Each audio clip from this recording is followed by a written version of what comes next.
Esse é o Mundo em Revolução e nós vamos falar agora sobre a situação na Ucrânia, hoje, dia 9 de dezembro de 2023. São 7 horas da manhã aqui em Montevidéu, meio-dia lá em Kiev, no momento que eu gravo esse vídeo. Estou gravando esse vídeo um pouco mais cedo, porque hoje eu pego as barcas lá para Buenos Aires, eu estou indo para a Argentina hoje. E, inclusive, por esse mesmo motivo, o vídeo de Israel hoje deve atrasar também, porque eu só vou conseguir gravar ele quando eu chegar lá na Argentina, então vai sair na parte da tarde. Agradeço a compreensão de vocês aí pelos prazos bagunçados essa semana. Semana que vem eu já estou de volta no Rio e tudo volta à normalidade, né? Bom, falando sobre a Ucrânia, não teve essa noite nem ataque de drone, nem ataque de míssil. É uma eventualidade, parece agora, né? Raro você ter uma noite sem ataques russos aqui. Mas embora não tenha havido nenhum bombardeio com mísseis ou drones, houve de fato uma liberação de bombas com JDAM aqui na região de Berislav, que acabou causando problemas sérios aqui para os ucranianos, uma morte, pessoas feridas aqui na região de Berislav, em Kherson, né? Bom, os ucranianos também fizeram um ataque aqui em Skadovsk, no sul de Kherson, da parte ocupada de Kherson. Isso aqui é sempre interessante, porque Skadovsk, tipicamente, você tem uma... é onde os russos colocam quartéis generais e áreas de comando e coisa e tal, justamente por estar muito longe da linha de frente. Então, alguma coisa foi atingida aqui, a gente não sabe exatamente o que foi, né?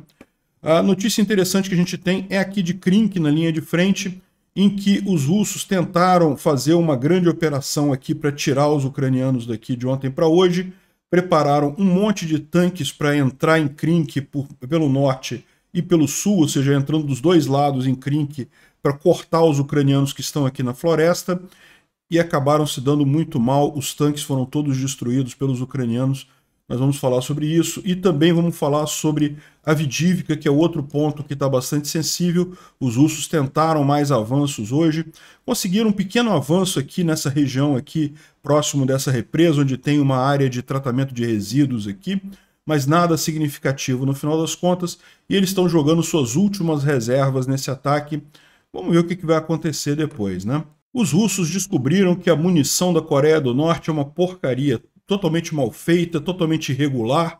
Alguns cartuchos vêm com muita pólvora, outros com quase nenhum explosivo. E, enfim, estão tendo vários problemas com a munição vinda da Coreia do Norte, né? É aquilo que eu mencionei para vocês. País comunista acaba sendo ineficiente em tudo. Por quê? Porque a corrupção toma conta, os agentes do Estado trabalham para si mesmo, não para o objetivo final, que seria atender o cliente final. Com isso, acaba tendo munição de má qualidade, tudo de má qualidade. Imagina a Coreia do Norte, que é comunista já há um tempão, né? Evidentemente que seria coisa de má qualidade o que vem de lá. Não quer dizer que não cause danos, né? Não é que foi uma coisa positiva essa munição da Coreia do Norte, né? Ajudou os russos, eles estavam sem nada. Mas, no final das contas, não vai fazer tanta diferença assim nessa guerra. A gente vai falar também sobre a operação que os russos tinham planejado na Finlândia para causar ataques islamofóbicos na Finlândia, justamente para impedir a entrada da Finlândia na OTAN, né? Vocês lembram, a Turquia foi o principal país que ficou contrário à entrada da Suécia e da Finlândia na OTAN. A Suécia ainda está com problema, mas a Finlândia já entrou, né? E a Finlândia, justamente o plano da Rússia era causar ataques islamofóbicos para que o Erdogan vetasse a entrada da Finlândia na OTAN. Felizmente isso deu errado, né? E vamos falar também sobre a participação de atletas russos nas Olimpíadas, um absurdo completo. Eu vou boicotar a Olimpíada 2024, não vou assistir nada deles. Bom, vamos falar sobre esses e outros assuntos em detalhes. Essas notícias foram sugeridas por Queria Tomar Uma Cerveja com o Peter, Estação Verão e várias outras pessoas. Obrigado aí ao pessoal que sugeriu as notícias lá no nosso site, no wrevolving.com. E obrigado a você que está assistindo o nosso vídeo. Se você gosta do nosso conteúdo, por favor, deixe o seu like e se inscreva aqui no canal, né? Pois bem, a gente teve então ataques em Berislav, muito triste o ataque em Berislav. Isso aqui é uma visão geral da cidade, está mostrando como é que está a cidade. Repara que está toda em ruínas, ela já foi evacuada pelos ucranianos. Em tese não deveria ter nenhum civil ali, mas vocês sabem, alguns civis simplesmente se recusam a sair de qualquer jeito da cidade, continuam ali da mesma forma, né? E infelizmente Berislav tem sido significativamente bombardeada pelos russos. É bem na linha de frente aqui, logo depois do rio de Dnipro, e os russos morrem de medo, dos ucranianos organizarem uma travessia aqui em direção a Kakhovka, né? Uma vez que esse reservatório aqui não existe mais, em tese seria fácil eles fazerem esse ataque e aí ficam bombardeando a região de Berislav, né? Muito triste. Teve uma morte, uma pessoa foi morta e outra pessoa foi ferida aqui está dizendo que é resultado de um dispositivo explosivo, falando que está um drone. Mas a informação que a gente tem é que foi bombardeio com bombas JDAM. Não sabemos o que foi, mas infelizmente teve vítimas ali em Berislav, né? Bom, essa informação aqui não dá para saber até que ponto isso daqui foi coisa dos ucranianos ou não, tá? Mas aqui é um avião Su-57, que é o avião mais moderno dos russos, ainda não está sendo usado, tá? Ele é protótipo, né? Um avião experimental, e tem um pegando fogo aqui em Novosibirsk, no aeroporto de Tomashevko, lá na Rússia, né? Aparentemente pode ter sido uma sabotagem ucraniana. Ou pode não ter sido nada, pode ter sido só um acidente aquilo ali, né? Enfim, não dá para saber com certeza isso daqui. De qualquer forma, esse tipo de avião não está sendo usado na guerra porque ele ainda não tem capacidade de ser usado de forma operacional. Ainda está em teste, né? Bom, como a gente falou, teve explosões em Skadovsk, né, na Crimeia. Na verdade não é a Crimeia ocupada, né? Skadovsk fica no sul de Kherson. Aqui, essa região aqui é uma área muito bonita, uma região turística, né, de veraneio. O pessoal vem pegar praia aqui em Skadovsk, e como tem vários hotéis e vários resorts nessa região, os russos costumam usar esses hotéis e resorts como quartéis generais, postos de comando e coisa e tal. Não sabemos o que foi atingido aqui hoje, vamos aguardar para ter mais informação, né? Bom, a grande ação que teve na linha de frente de ontem para hoje foi a tentativa russa de fazer uma pinça aqui em Krink, né?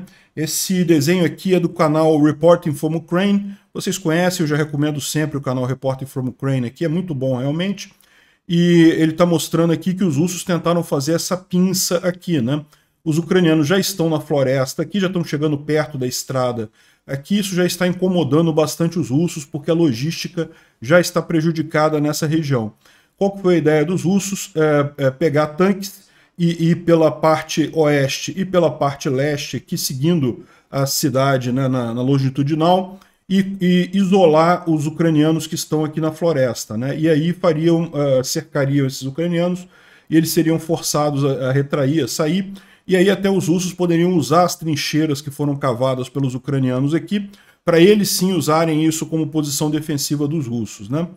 Bom, não deu certo, por quê? Porque, entre outras coisas, os ucranianos têm feito uma vigilância muito grande com drones ali na região, identificaram esse movimento dos russos logo de cara, chamaram o fogo de artilharia lá da margem direita do rio Dnipro e usaram os próprios drones para fazer uma lambança com os tanques russos. Olha só, isso aqui é tudo tanque russo destruído ali na região por artilharia e pelos drones ali do pessoal, né, os drones FPV, feitos ali do Magyar, né? Isso aqui foi publicado pelo Magyar ali na região de Krink, né? Então fizeram uma lambança completa, os tanques russos aqui, antes de conseguirem fazer qualquer coisa, foram destruídos, nem chegaram a entrar na cidade de Krink, né? É lógico que isso está deixando o pessoal lá em Krink cada vez mais preocupado. Aqui tem uma mensagem dos russos aqui falando sobre a situação lá em Krink e mostrando os problemas que eles têm lá, né? E eles falam aqui, ó, Krink, rearranjar pessoal não resolve o problema. A soma dos termos acaba não mudando devido à mudança de pessoal. Lista de problemas na área. Relutância da liderança do grupo do Dnipro de admitir a existência de problemas. Se ele não reconhece o problema, então não tem problema, né? Não precisa ser resolvido, né? Mas o problema está lá, eles só não reconhecem. Formar novas unidades da reserva é um caminho para se sair disso. Mas usar eles para tampar buraco não funciona mais. A interação das unidades numa seção do front é um novo problema. Falta comunicação entre as posições, algumas vezes isso leva a consequências como fogo amigo e várias outras consequências, né? A aviação não voa além do que eles entendem como um ponto de risco para a defesa antiaérea ucraniana, né? Então, na hora de lançar os FABs, né, que são as bombas com JDAM russas, simplesmente acabam caindo em campos que não tem ninguém e algumas vezes até têm, mas não atingem nada, né? E quantitativa e qualitativa composição de unidades no setor não estão preparados para o teatro de operações militares, né? Então, o que ele fala aqui, ó, nessa questão das composições qualitativas e quantitativas, muitos dos rapazes estavam em checkpoints há 10 meses. Ou seja, era soldado russo, mas estava no checkpoint, ele só fazendo passagem de veículo e coisa e tal, estava na retaguarda, né? Por 10 meses. E aí, de repente, foram lançados nas ilhas e sem experiência de combate, sem ter uma preparação. Naturalmente, o resultado são perdas enormes nessas direções, né? O cara saiu do checkpoint ali tranquilinho dele e foi para o caixão. Falta de especialistas em drones, tanto FPV quanto reconhecimento aéreo, né? Caramba, é impressionante como é que drone virou um negócio fundamental nessa guerra. As guerras vão ser daqui para frente todas diferentes do que eram no passado, né? Drone virou algo realmente totalmente novo. Ou seja, ele está reclamando que faltam especialistas em drones lá entre os russos. Esses problemas precisam ser resolvidos ontem, mas eles não existem, então não há solução para eles, né? Então essa é a crítica do pessoal ali na linha de frente dos russos, ali na região de Krink, né? E eu acho ótimo, continuem cometendo esses erros. Aqui é uma outra crítica de russo, mas dessa vez em Avdivka, né?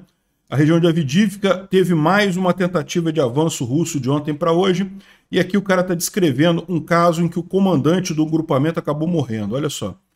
X, ele não quis dar o nome do cara, está morto, e isso é uma perda. O banal, se sinta triste por qualquer um que morra, não faz sentido aqui. X iria se tornar um comandante. Ele é forte, raivoso, proativo e muito resiliente. Conhecíamos ele apenas há 5 dias e durante esses dias, só em termos de trabalhar com os drones, ele se tornou indispensável para nós. E nós temos uma regra, o futuro comandante precisa ir em um assalto e manter posições. Apenas aí ele se tornará um comandante, né? O sucesso não pode ser obtido com comandantes que são filhinhos da mamãe depois do colégio militar, né? Apenas depois de um assalto, depois do cara provar que consegue realmente agir junto com a tropa dele, que ele está qualificado para ser o comandante. E a perda de um guerreiro desse tipo como futuro comandante significa muitas perdas entre as fileiras de soldados, né? Isso devido ao fato de comandantes fortes e a presença de muitos filhinhos da mamãe que têm uma auto-opinião superestimada. A morte de vários nossos soldados é devido à gestão de FPV, ou seja, eles estão criticando aqui a forma como os FPVs, os drones, aqueles drones de first person view, né, que você guia eles com o óculos de realidade virtual, apenas a força muscular desse comandante da 114ª Brigada poderia forçar eles a gastarem alguns pássaros, como eles chamam, alguns drones, em alvos feios. Olha só o que ele está dizendo aqui. Ele está dizendo que o pessoal que pilota drone lá na Rússia fica doido para fazer um negócio cinematográfico, um vídeo bacana, atingindo um alvo bonito, destruindo um alvo bacana e coisa e tal. Só que às vezes você precisa atingir alvos feios, alvos que não têm uma beleza estética bacana, não é um tanque, não é nada significativo, mas são importantes para a estratégia. E aí ele está dizendo aqui, eles não conseguem esse apoio dos drones. Os drones não vão lá para destruir o alvo feio, só querem destruir alvo bonitinho, né? E é por isso que eu estou reclamando aqui, eu estou doente de ver esse comportamento se repetir, né? Nossas forças de ataque tomaram uma casa, né? E nós gritamos no rádio, mandem um par de FPVs para casa, onde o inimigo está dentro da casa e façam um buraco no teto e a gente termina a partir daí, né? A resposta foi silêncio. Ao invés disso, os drones ucranianos atacaram a gente. E vários de nossos, metodicamente, acabaram destruindo todos os nossos feridos. Eles têm isso em vídeo, eles estão atrás do nosso sangue, né? É lógico, né? Vocês invadiram a Ucrânia, esperavam o quê? Flores? Os ucranianos, então veio o tanque ucraniano. E de novo, o nosso FPV não estava lá. Tem alguma coisa errada com eles, né? E aí mais um tanque chegou e a morte do comandante X lá, e alguma coisa aconteceu com esse tanque, o tanque parou, e aí a gente pediu para os drones, aí sim os nossos drones apareceram. Por quê? Um tanque quebrado, né, parado, que deu defeito, é um alvo fácil para drone FPV. E fica bonito na imagem, né, atingindo um tanque, coisa e tal. Aí sim apareceram os drones FPV russos. Só quando o tanque ucraniano já tinha quebrado. E tentaram finalizar o tanque, né, tentaram destruir o tanque totalmente. O tanque deu defeito, pode ser que depois os ucranianos puxem esse tanque e consertem ele. Então, para evitar isso, eles podem atingir o tanque para acabar de destruir ele totalmente e não ter como recuperar, né? Mas não conseguiram. Eles perderam conexão no final da trajetória e daí a equipe ucraniana saiu com os tanques de lá. Apenas a revisão dessa distribuição e coisa e tal, desses projeto de public relations, né, de relações públicas de drones FPV, é que pode mudar essa coisa, né? Ou seja, o cara está reclamando que o pessoal russo quer fazer vídeo bonitinho, não quer realmente participar da batalha com os drones lá, né? E bom, tá aqui a Avdiivka, esse aqui é um drone ucraniano, né? O pessoal mostrando aqui mais um ataque com um drone ucraniano ali na região de Avdiivka. E teve mais um monte de mortes lá em Avdiivka, né? O pessoal está trazendo aqui um artigo da Tatiana Gajewska, falando justamente sobre o Putin ter lançado as últimas reservas dele ali em Avdiivka. Eles dizem aqui que os ucranianos estão preocupados porque parece estar havendo um ponto de inflexão na guerra em que os russos vão para a ofensiva agora, os ucranianos têm avançado muito pouco, alguma coisa em Krink, alguma coisa em Oryhiv, mas via de regra avançado muito pouco, e os russos têm avançado mais nos últimos dias, né? A linha Avdiivka, embora estão morrendo muitos russos e coisa e tal, eles têm avançado alguma coisa. Bom, e aí o pessoal está falando aqui que ele não acredita nisso, que basicamente o que o Putin está fazendo é jogando as últimas reservas que ele tem ali em Avdiivka para ter uma vitória política. Ele não acredita que vai haver, de fato, uma mudança na orientação da guerra, com os ucranianos se defendendo e os russos atacando nos próximos meses, né? É lógico, nesse momento agora, a gente está na estação da lama lá na Ucrânia, então qualquer grande avanço é impossível, vai ser sempre coisa pequena agora.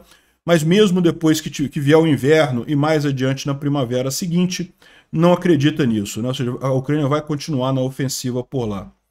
Bom, tem aqui mais algumas imagens de russos sendo destruídos na direção de Kupiansk também, lá em Sinkivka, né? A gente falou sobre isso ontem.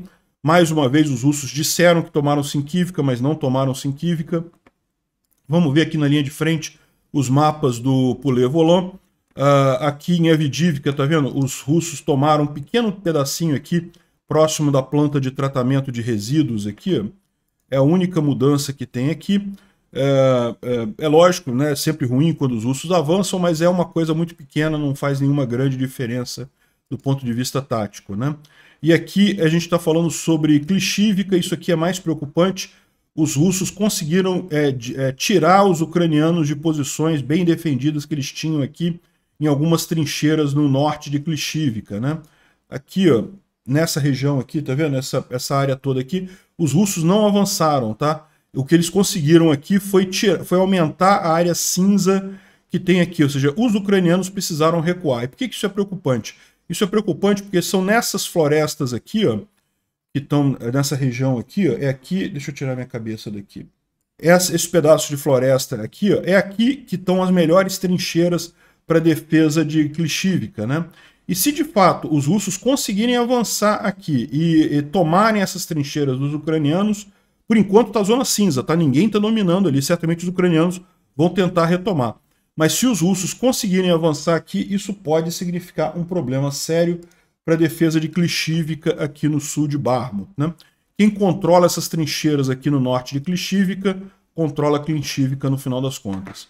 Falando sobre o Instituto para o Estudo da Guerra, eles trazem aqui a informação que a gente já deu ontem, que o Putin anunciou que ele vai se candidatar nas eleições de 2024, nenhuma novidade aí. A coisa positiva disso é o que eu falei para vocês, que a Rússia ela queria tomar a Avdiivka, queria tomar alguma grande vitória ali no campo de batalha para justamente o Putin poder anunciar essa candidatura dele com uma coisa positiva, né? Mas não conseguiram. De qualquer forma, ele já anunciou a candidatura dele. Não tem mais nenhuma grande mudança aqui em termos do que a gente já sabe, né? Bom, muito curioso esse vídeo que foi liberado pelo serviço secreto da Ucrânia, contando como que eles conseguiram destruir esse quartel-general russo aqui em Polícia. Polícia é essa cidade aqui, ó. Polícia, se escreve igual polícia em português, só que com 2 S, né? Polícia, aqui no norte da Ucrânia, é uma região que foi tomada rapidamente pelos russos aqui, e aqui ficava um dos principais quartéis generais deles, né? Por que aqui? Por que não do lado de cá, né? Porque evidentemente aqui eles tinham acesso à Rússia própria, né? Por aqui eles teriam que passar por Belarus, né? Então era muito mais conveniente ter o quartel-general aqui em Polícia, e eles montaram esse grande quartel aqui, e os ucranianos, repara, a gente está falando início de março de 2022, zero ajuda americana, zero ajuda europeia, não tinha nada de apoio do Ocidente aqui. Os ucranianos conseguiram infiltrar e destruir o quartel-general dos russos completamente ali na região, e isso foi uma das coisas fundamentais. Tá vendo aqui esse monte de caminhão, esse aqui é o famoso comboio que nunca chegou em Kiev, né? Um monte de caminhões russos ali, um monte de coisas russas ali, tudo destruído, e foi um dos pontos fundamentais para a retomada do norte, né? O pessoal adora dizer que o Putin... Ah, não, o Putin saiu do norte de própria boa vontade. Não, quem acompanhou meus vídeos da época sabia. Os ucranianos estavam retomando já um monte de posições. O Putin saiu do norte da Ucrânia porque ele viu que ia perder tudo. Aí, quando ele viu que ia perder tudo, ele falou, não, vamos tirar para não perder, para focar em Donbás ali, não perder equipamento lá no norte da Ucrânia, né? Foi uma pena, na verdade. Seria melhor para a Ucrânia se o Putin não tivesse desistido do norte, e aí teria perdido muito mais equipamento lá, seria muito mais fácil para os ucranianos desalojarem os russos no sul, né? Bom, esse aqui é um protesto contra o Putin que está aparecendo na Rússia, e basicamente o protesto, ok, é um protesto, é o que dá para fazer na Rússia, né? O pessoal escreve a palavra Rússia com as cores azul e branca, que são as cores da Legião Liberdade da Rússia, né? Justamente um grupo militar de russos que quer que o Putin caia, que acabe a guerra e coisa e tal. E por que escrever Rússia é complicado, né? Porque quando a polícia vai lá, o que eles vão acusar os caras? Já está escrevendo o nome da Rússia? Não faz sentido, né? E para depois pintarem por cima, né, para esconder isso daqui, vão escrever, vão pintar por cima do nome da Rússia, né? Ou seja, é a forma que eles conseguem de fazer o protesto por lá, né? Bom, por falar no Putin, né, o general SVR traz aqui a questão se o Putin tá vivo ou não. Os russos não têm tanta certeza, né? Parece que o pessoal fez uma pesquisa entre os russos e perguntou se eles acreditavam que o Putin tinha morrido no final de outubro, né? E 18% disseram que sim, que Putin morreu, e que a gente está vendo agora é um dublê dele, um sósia, né? E 41% admitiram que isso pode ser verdade. Então, ou seja, mais de 50% aí está entre acreditar que o Putin morreu mesmo ou acreditar que isso pode ser verdade. Eu me incluo entre aqueles que acreditam que pode ser verdade, né? Não acho que seja impossível isso, mas não concordo, não acho que ele morreu, não. Enfim, muito engraçada essa história aqui Nem os russos acreditam que o Putin está vivo mais, né? Ah, olha só, essa aqui é a coisa mais cantada. Eu falei isso na época, né? Lembra esse avião da Ural Airlines que teve que posar no meio de um campo lá no campo de trigo, né? E aí alguém falou assim, não, eles estão só esperando o chão congelar que eles vão decolar com o avião dali. Eu falei, eu não acredito nisso, acho muito pouco provável que eles consigam fazer isso, né? Mas enfim, né, vamos ver se conseguem, né? E agora tem a informação aqui que será desmontado, não vão tentar decolar ele. É claro, olha só, o avião ficou jogado no campo esse tempo todo, né, com chuva, sol caindo em cima dele. Isso virou sucata, gente, já não tem mais nada ali. E depois como é que vai decolar? Para você posar é uma coisa, porque o campo irregular, ele ajuda até a frear o avião, né? Agora, para você decolar, isso é um problema, porque você, para ganhar velocidade, a terra, né, irregular, ia ser difícil ele ganhar velocidade. Impossível isso, o pessoal estava tirando onda aqui, né? Olha só as coisas que a gente fica sabendo só depois de um tempo, né? A Supo, que é o serviço de inteligência da Finlândia, descobriu um plano, né? Descobriu na época, né? Tanto que agiu antes e não teve o problema. Mas eles descobriram uma tentativa russa de fazer campanhas islamofóbicas dentro da Finlândia, né? Aquele negócio do pessoal queimar o Corão e desenhar o Maomé. Eu falo para vocês, eu acho que não tem nada de errado com isso, a liberdade de expressão e coisa e tal, mas Claramente, olha só, mais uma vez a gente vê que isso está sendo usado pela Rússia como arma híbrida, né? Eles queriam que houvesse demonstrações desse tipo na Finlândia, para a Turquia, lá do Erdogan, ter motivos para recusar a Finlândia na OTAN, né? Acabou que a Turquia aceitou a Finlândia na OTAN, a Suécia ainda está para ser avaliado, mas parece que vai entrar também. E na Suécia você teve exatamente isso, ou seja, é muito provável que esse pessoal que sai queimando o Corão aí não quer fazer protesto nem nada. É justamente agente russo ou alguém cooptado pelos russos para fazer esse tipo de coisa por objetivos políticos, né? Impressionante isso daqui. Ó. Eles explicam aqui o caso que eles fizeram, teve um dossiê e coisa e tal, mas felizmente o serviço secreto finlandês descobriu essa tentativa dos russos e bloqueou isso daí, né? Bom, os russos também não estão muito satisfeitos com a munição da Coreia do Norte. Eles estavam com problemas, né, percebendo que a artilharia da Coreia do Norte, né, a munição da Coreia do Norte, tinha um desempenho muito ruim. Aí decidiram fazer uma avaliação aqui, ó, e esse daqui foi o resultado que eles fizeram. Né? Eles pegaram 5 cartuchos aleatórios da NDT-3 da Coreia, com do mesmo tipo, tudo igualzinho. Mas aí abriram e explicaram que o fio de cobre nem sempre está presente nos cartuchos, ou seja, isso daqui é o cartucho, tá? Isso aqui é a parte da munição que quando chegar no alvo vai explodir, né? Então isso tudo aqui é explosivo, e aí você tem esse fio de cobre aqui que é justamente para, eu imagino, para garantir que tudo exploda, né? Para evitar que não tenha falha de explosão, né? E aqui parece que tem alguns aqui ó, que estavam sem, ó. Esse daqui estava sem. Ó. Diferença óbvia na cor da pólvora, o que indiretamente indica diferença na qualidade da combustão, né? Alguns cartuchos têm traços de abertura nos selos, e o equilíbrio dos ligamentos de pólvora em muitos cartuchos estão desencontrados, né? Vendo de cima, eu assumo que a diferença no alcance do cartucho e também pode ser influenciado pelos fatores presença ou ausência de decoplador, né, que dá uma diferença significativa na força do projétil, não tem a mesma qualidade de pólvora como resultado de violação desses selos e podem ter distribuição errada de cargas nos cartuchos, né? Então os caras estão reclamando muito aqui dessa munição da Coreia do Norte, que segundo eles é muito irregular, né? Esperado isso, é melhor do que nada, para os russos é melhor do que nada, sem dúvida alguma, mas o fato é que todo regime comunista, quanto mais você centraliza o comando de um país, mais oportunidade para corrupção você tem, né? Por isso que países como a China, como a Rússia, são tão corruptos, os exércitos ali, porque justamente são ditaduras. Então a ditadura ela não premia a eficiência. Se você é um bom gestor, você não é premiado. Você é premiado se você lambe as bolas do presidente ou do ditador, lá no caso, né? Então acaba tendo um incentivo para subir gente corrupta, para você ter favorecimento. E aí acaba acontecendo esse tipo de coisa. Imagina a Coreia do Norte, que é comunista há tanto tempo, né? Que é uma ditadura há tanto tempo, né? Bom, a Ucrânia conseguiu trazer mais 387 crianças que tinham sido sequestradas pela Rússia, né? Boa notícia é essa. Ainda é muito pouco, tem mais de 20 mil sequestrados, mas quanto mais melhor, né?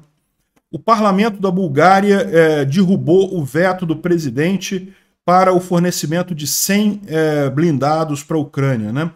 Isso é muito engraçado porque você vê o pessoal comentando que a Eslováquia passou de anti-Ucrânia, de pró-Ucrânia para anti-Ucrânia. A Holanda pode fazer o mesmo movimento, mas a Bulgária, que tem o maior arsenal de munição soviética desde a época do fim da União Soviética, fez um movimento contrário. Tinha um governo que era pró-Rússia, que era anti-Ucrânia, e agora tem um governo que é pró-Ucrânia. Tudo bem, o presidente deles ainda é pró-Rússia, mas o parlamento e o primeiro-ministro são pró-Ucrânia. E aí eles vão fornecer esses 100 blindados, o presidente vetou, Rousseff, lógico que faria isso, o Congresso derrubou o veto, então agora vai os blindados para a Ucrânia, né? A Ucrânia e a Estônia concordaram em produzir sistemas de defesa robótica. Interessante isso, né? Vamos ver o que vai sair disso daí. E o Umerov, que é o ministro da Defesa ucraniano, ele está falando sobre o desenvolvimento com o Ocidente de sistemas de guerra eletrônica mais inteligentes, né? Ou seja, sistemas de defesa são uma prioridade para nós e, nesse momento, o foco é justamente sistemas de guerra eletrônica, segundo ele. E ele está falando também que, no curto prazo, nós vamos receber os F-16, mas para o longo prazo nós já colocamos ordens para outros aviões de defesa, né? Mas isso chegará lá pelo ano 2027, 2030. Ou seja, estão indicando que a Ucrânia está trazendo aviões mais modernos, né? Vai demorar a chegar, 2027. A gente espera que até lá essa guerra já tenha acabado, né? Mas é melhor começar agora, comprar agora, do que deixar mais para frente. Bom, a Rossetti desenfreada aqui no Telegraph está falando que o Putin está perto da vitória e a Europa deve estar terrificada e coisa e tal, né? E sim, eu acredito que é preocupante para a Europa o fato dos Estados Unidos não estarem ajudando a Ucrânia, mas eu não vejo a Ucrânia perto da derrota ou a Rússia perto da vitória. Isso aqui é claramente coisa de Rossetti, que quer botar o Putin como estando ganhando. Olha só, tem que abandonar a Ucrânia rápido porque vai cair, coisa e tal. Besteira, vai nada, a Ucrânia está ganhando terreno. Agora, a notícia ruim do dia, né? O Comitê Olímpico Internacional anunciou que atletas russos e belarussos vão poder participar das Olimpíadas de Paris em 2024, né? A Rússia e Belarus já estão proibidos de participar, mas os atletas poderiam participar com aquela bandeira internacional e coisa e tal, né? Só que isso é um absurdo, porque muitos atletas russos são inclusive militares, né? Tem aqui alguns exemplos aqui de atletas russos que são militares e coisa e tal. Pessoal que marchando todo orgulhoso pela Rússia ali com a medalha e coisa e tal. Um monte de atletas russos são militares. Todo o expertise, né, da Rússia em treinamento olímpico vem dos militares desde a época soviética. Então, muito triste que o Comitê Olímpico Internacional tenha feito essa lambança. Eu não vou acompanhar as eleições, as Olimpíadas de 2024 por conta disso, vou boicotar. Eu sei que não vai fazer diferença nenhuma, eu sou só um espectador, né? Uma pessoa menos vendo a Olimpíada, que diferença faz? Mas, no final das contas, é o que eu falo. Quando eu faço boicote, eu faço boicote para livrar a minha parte. Ou seja, eu sei que eu não estou contribuindo com essa lambança que o Comitê Olímpico Internacional está fazendo. Quem está indo, quem não está indo, se fez diferença, não fez diferença, não importa. Eu estou longe disso. Obrigado por assistir o vídeo até o final. Se gostou do conteúdo, não esqueça de deixar o seu like, isso ajuda o canal a crescer e a chegar para mais gente. Se não gostou, deixe o dislike e explique nos comentários como podemos melhorar. Comente também sugestões de temas que podemos trazer por aqui. Comentários insultuosos ou defendendo ditaduras e criminosos de guerra serão sumariamente bloqueados. Agradeço a compreensão. Se ainda não é inscrito no canal, considere se inscrever clicando no botão inscrever-se abaixo e marcando a campainha para todos os avisos. Se quiser ajudar o canal, veja no nosso site como você pode fazer isso.